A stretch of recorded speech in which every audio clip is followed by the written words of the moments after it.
Hi Dee. Are you wearing a gown? Now it's a cardigan and it's freezing here. And I was just like, it's icy cold. Do you want me to put a jacket on? No, I'm joking. I am so joking. Uh-uh. Oh my gosh. So like maybe to explain, I'm having technical issues. So I am recording you with a cell phone. And then I am Oh recording my what goodness. it's a lot, but I'm gonna transcribe, don't worry. A boer maak Okay. 'n plan, but ek is nie 'n boer nie, but yeah. We made plans in any case. So I want us to try at least finish this meeting in like 20 minutes or less if we can, because the one with Okay. Graham went over the 30-minute max. He went on until 45 minutes. Oh, But okay. yeah, I think with you it will be a bit easier. Just give me a second. I need to get the recorder Okay. on. Um My word. I know, it's a scam. It's a scam. Okay, so for the audience that Working don't know from home you, today. pardon?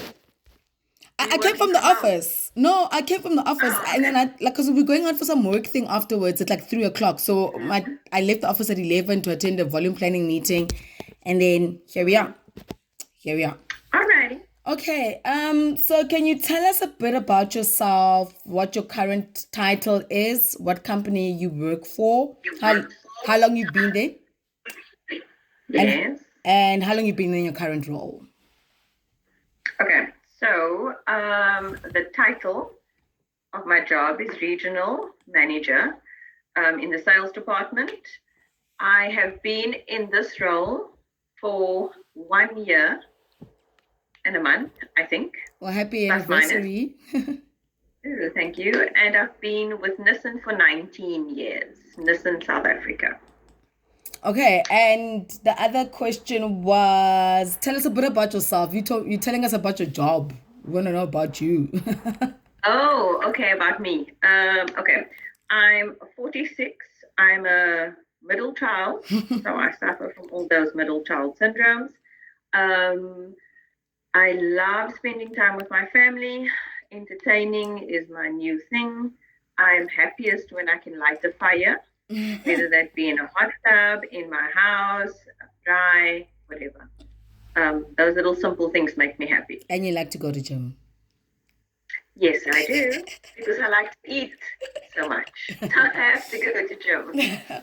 Okay, Dee. Tell us about Nissan and their products and product offering, which countries you operate in, and where the headquarters of the company is. Okay, so do you want a full global view, or can I sort of just give you a regional, as in You listen can. A I think you or can touch on the fact that it's globally you guys go into, okay, yeah, but you can speak about locally yeah. as well. Okay. So the division of the company that I work within is Nissan South Africa, Mm-hmm. and currently we have three products in our range, Mm-hmm. which will shortly be expanding to six starting within the next 12 months. So there's lots of things planned that's going to happen. Um, Out of the office in Centurion, we basically have management for Africa. Mm-hmm. We fall under a region called AMIO, and that head office is in Dubai, but the overall company global head office is in Japan. Okay. And then, so what are the types of customers and customer segments that your company sells into? Okay, so currently our biggest segment is B segment. We have a little car called the Magnite, and that's our main focus. We are also in the double cab segment with Navara. So obviously these are two different types of customers. And then we have X-Trail, which we are struggling with in the C segment. But we're helping to fix those things, basically pricing and that. So we've got quite a few things going. Okay, and I know you can't really say much because I am the competitor. So you're like trading very lightly, doing a good job. And could you share or give us an indication of the different activities that you engage in as the regional manager? Okay, so I think the biggest part of this job for me is having to communicate with people on every single level, right? So it's a lot of negotiations, it's a lot of understanding and building relationships. Knowing how to communicate with people is like critical. I think it's like the biggest thing, understanding people's personalities. I mean, this is just like a subtle thing. The soft skill of doing the job is knowing how to communicate with different types of people.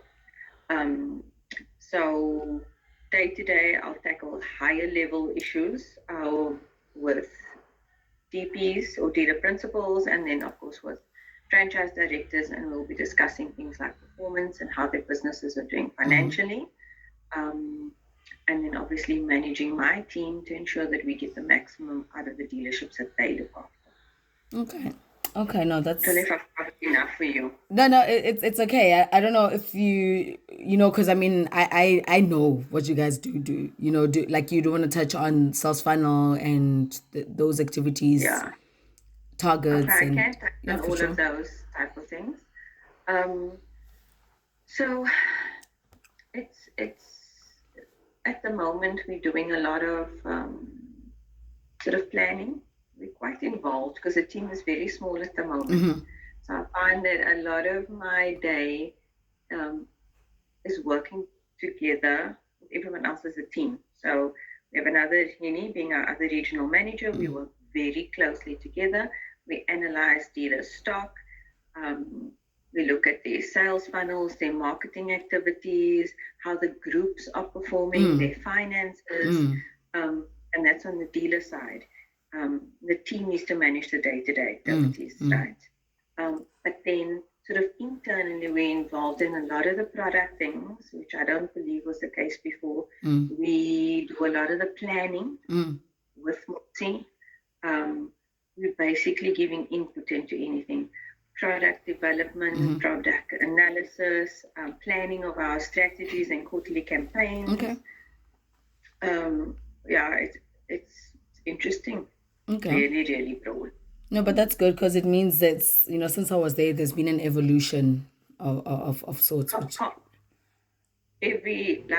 think in my sense, what happened was when your role was empty, Henny and I had to jump in and carry that portion. We were doing all the calculations for campaigns, doing all the analysis, all the motivation, all the presentations. It was like sink or swim. So it's broader in that sense, and because now Motsi and the team being so small, we kind of all just bounce with each other and we have to help. It's good, you learn more. Yeah, cross-functional. I'm not doing that. No, for sure. Okay, so I mean, talking about the team, so how big is the team that you manage, and what are the different kinds of sales roles that they perform? I mean, and you can just touch where they're based as well. So the sales roles that they perform, and how big is your team? Okay, so 3 people in the team. At the moment, there's only 2. There's a vacancy in the team, but I'll pretend as if that person is still around. So one is based in Cape Town. So they handle all the dealers in the Western Cape and a few in the Southern Cape, like Knysna, Mossel Bay, and George. And then the other 2 team members are they live in Johannesburg. The areas that they look after, the one vacancy, that is mainly KZN and then about 4 Johannesburg dealers. And then the other person does mainly Johannesburg dealers and some Eastern Cape. Okay. We also handle Namibia, and that we do from Cape Town. So the Cape Town-based person flies to Namibia and they handle that area. Okay, so it's like flexible. They don't necessarily have to live in the province. They can. No. Okay, all right. Yeah, and the sales. Sorry. That is sort of to make use of, or not, that's to maximize where people are at the moment. Not true. But with all the changes that are constantly happening, Yes. It just happens to work that way. Yeah. Because so you don't have to uproot your life every time something something exactly. changes. And I mean the kind of roles that they have to do, like what are some of the things that they have to do? So they need to manage the operational side of the dealerships that they look after from a Nissan perspective on a daily basis. Right? So they track the dealer's sales performance, their market share, their marketing activities, their CS performance, their stock. What is CS? Sorry, remember the people are going to be seeing. Sorry. My apologies. They need to track their customer satisfaction. Thank you. Index, scores, and then look at training of staff, things like the visual identity of the business. So when you walk in there, what does it look like? Is everyone dressed correctly? Are the cars, is the place clean? Does the cars all have their branded number plates? The demo standards. So that encompasses all of Nissan's standards. They must manage the Nissan standards within the dealership. Okay. No, that's clear. And then, in your opinion, what are some of the biggest opportunities facing salespeople in the market? So, and the follow-up question is, what are some of the challenges? So you can talk to them both. So what are some of the biggest opportunities and some of the challenges that face salespeople in our market? Okay, so, and I'm going to give you my perspective in our particular business, right? So for us, the challenges, and I'll start with that, is that the sales executives are used to different types of products and a vast range with all the segments. Right now, we only are competing with 2.5.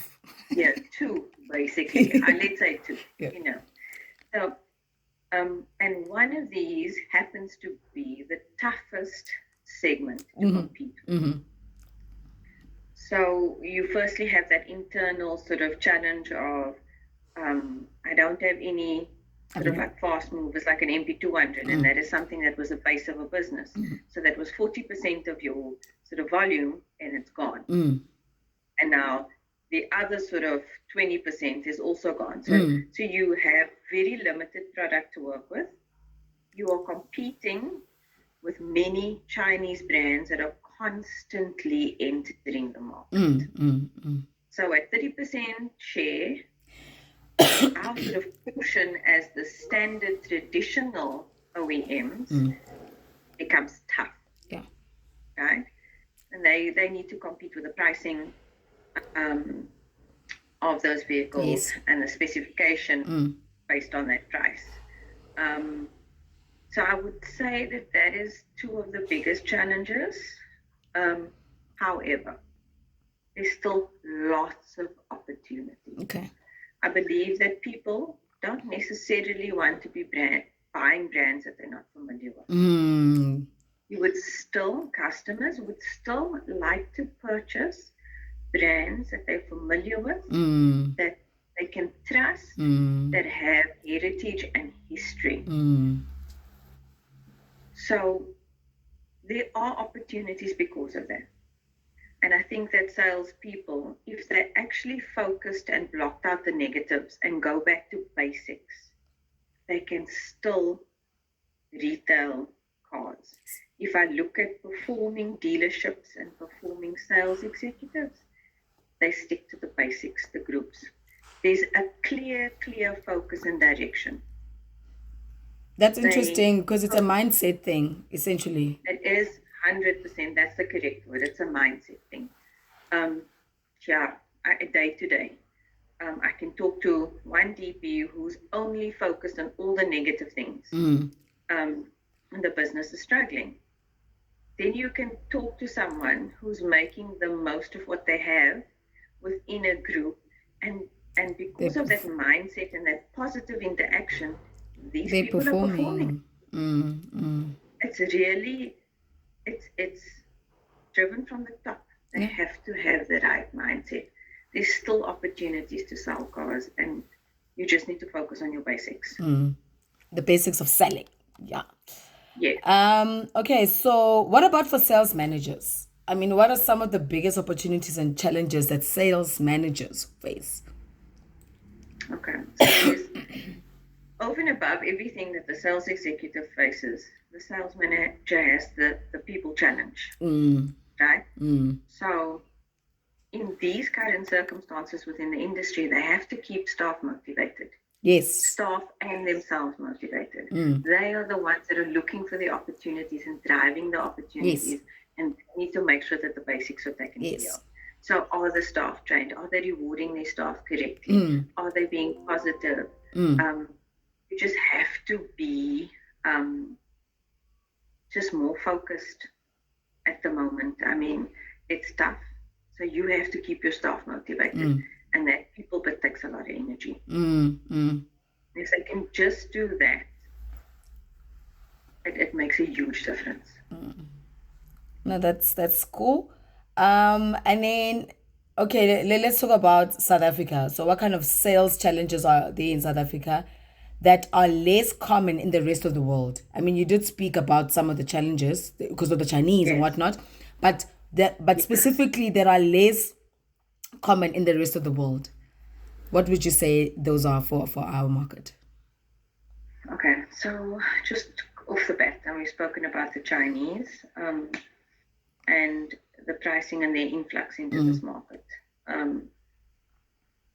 Then our economy, our economic situation, right? Obviously, we are facing tougher times than most. However, I don't know how relevant that is in the current global circumstances, because it seems to be that everybody is struggling. I mean, economically, things are tough. The world is in a mess. Then also within South Africa, we have such a broad customer base.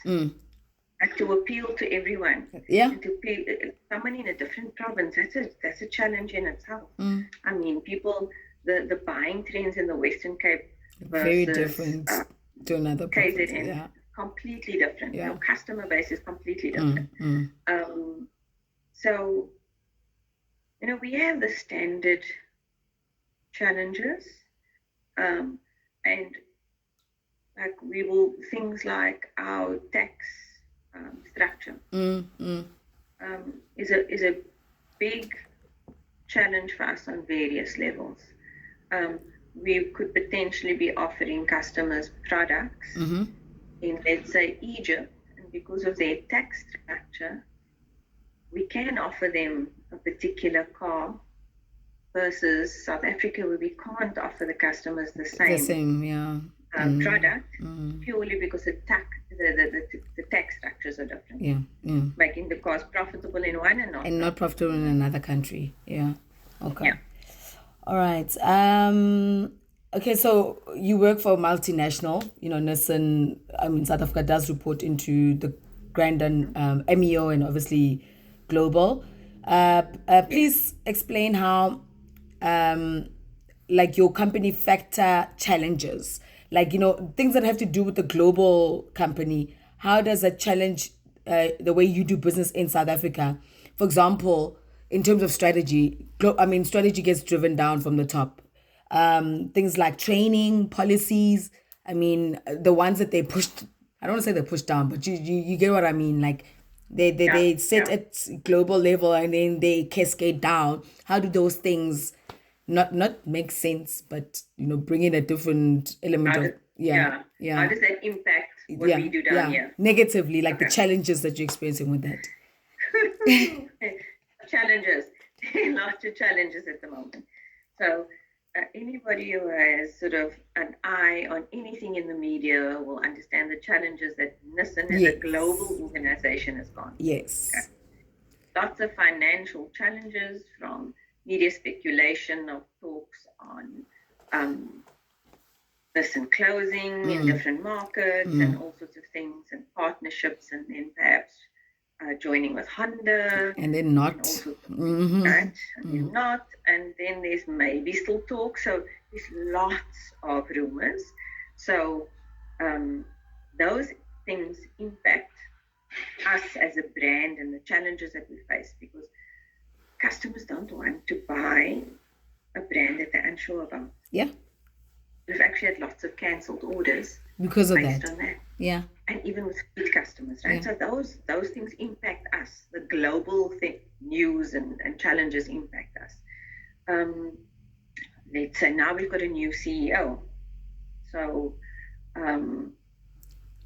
he starts, and for an entire month, we don't have sort of any direction or no, all budgets, everything's frozen until he gives us sort of the go ahead, you know, that type of setup. Yes. So we want the strategies from, and now we're taking a whole new direction in the company. So before that, the challenges are that it was too restrictive. Too many things needed to be approved and up too many levels. And these things take much time. Yeah. And yeah, so you're not agile as a business. You're not fast enough and you fall behind. So the focus now is to change that. And yeah, it's a big ship to turn. I'm trying to put it in the right word. So our strategy is, for example, let's say free cash flow. So every single thing is now focused on that as one example. The overall strategy of the company is, let's say, the way we do things has changed, and that's a challenge for people. We're also trying to understand it. How your performance is measured has changed. It's a huge thing. So you set your own goals. You pick yourself some projects. Yes. Really? Interesting. It's very different. So now you pick 3 to 5 goals, whether that is to complete a project within the business, to expand fleet sales in an area. So anything that's relevant to you, you agree that with your manager. The numbers aspect is now a overall company KPI, and it's measured only on that level. So they don't do that. So it's a challenge for a sales team. We're not used to that. Yeah, it's like, now what? How does this work? Yeah. Like, so all these new strategies and ways of doing things, and there's going to be a lot of this, a lot of changes. Is a challenge for us as a business. Yeah, and I can imagine those who are used to a certain way of doing things are struggling with this. Very much so. Very much so. Okay, Dee. So we actually at the last question. So in general, but you've touched on some of them. Like, what are the main challenges facing your personal sales strategy for for the team or the region, and how do you manage them? So, because I'm not sure if you and Henny have, like if you guys sit together and you say for dealer sales, this is a strategy we're going to apply. Do you do your own thing for your region? Does he do his own thing? Even if you do it together, like, what are some of the challenges you're facing within the sales strategy, and how do you manage that? So for me specifically, when it's anything that's national, we all work together. We come up with our own sort of retail campaign strategies, and we discuss things and we bounce off each other. But for me, my challenge is currently that I have, for the last, let's say, 5 months, had a vacancy in my department. 5 months? Sorry, I didn't. It's been half a year almost. Exactly. And then obviously the replacement is about to start on the 1st of August. And we change things around, and then someone else leaves. So for me, the challenge has been managing the workflow within the team, and not, how can I say, burning out the 2 people who know what they're doing, and are trying to manage that extra workload, and how long things take. Each area has its challenges. So I work really closely in building relationships, especially because I've been in this specific role for only a year. Okay. So I have to break down the barriers with the people I've never worked with, Yes. and especially on a higher, on the management levels, on the DPs and the Yes. franchise directors. So it's about supporting my teams. Mm. Those are challenges, basically, to build a relationship and earn the respect of those people, Mm. right? Because that will then filter down. Mm. I also find, because my area is so broad, Mm. right, geographically, Mm-hmm. that every single area has a different challenge. Yeah, of course. I will elaborate, sort of like Cape Town as a major metro. Mm-hmm. Huge challenge for me. That's now one of my projects because I don't have the representation that I should have. From what an AOR perspective. Yes, from an AOR perspective, and even dealer location. Okay. It hasn't evolved with the demographics Yeah. of Cape Town. Yeah. So that's a challenge for me. And if I really want my sales to increase, I have to fix that. Yes. So that's a project in itself. Yes. Fleet. I don't have enough representation of fleet in the Eastern Cape. Yes. And it's a big area where, yeah. So that is a challenge, to build a relationship with the fleet department and ensure that we then as a team go. So that's one of my strategies, and to work together. I look after Namibia. So another challenge for me and my team is that no one really took care of Namibia as a region. Right? That's true. And it was always sort of like what I would an afterthought. Yes. Forgetting about campaigns, like not yes, pricing right, yeah, and no stock. Yes. So coming into this role and having to fix all these things. So now it's like I've been to Namibia, I've met everyone, I've put planning in place for stock. I'm trying to find ways of doing retail around our current restrictions to give them more product. Yes. Yes, via our other areas of the business. Yes. And they can work through trader accounts, those type of things. Yes. Making sure that that my colleagues within the other areas, like after sales, who have not been there for 5 years, do their part. Then also making sure that area is represented at dealer council. So, of course. So the overall Namibia is also another challenge for me, and sort of a part of my strategies to get that area up and running. And also the people, putting the right people in the right place, right? Because as much as they have their own personalities, which I need to understand and work with, we have this broader dealer network. Yes. That's a challenge for me within my team. Finding the personalities that clash and then resolving that so that we can work better together. So, and putting those people in the right place. Not true. So a lot of things going on. So it's just like. No, but Deidre, I think you've done well. I mean, considering where you came from when I was still at Nissan. But thank you. Thank you for being part of this journey with me. I don't know if I gave it too broad. No, it's perfect.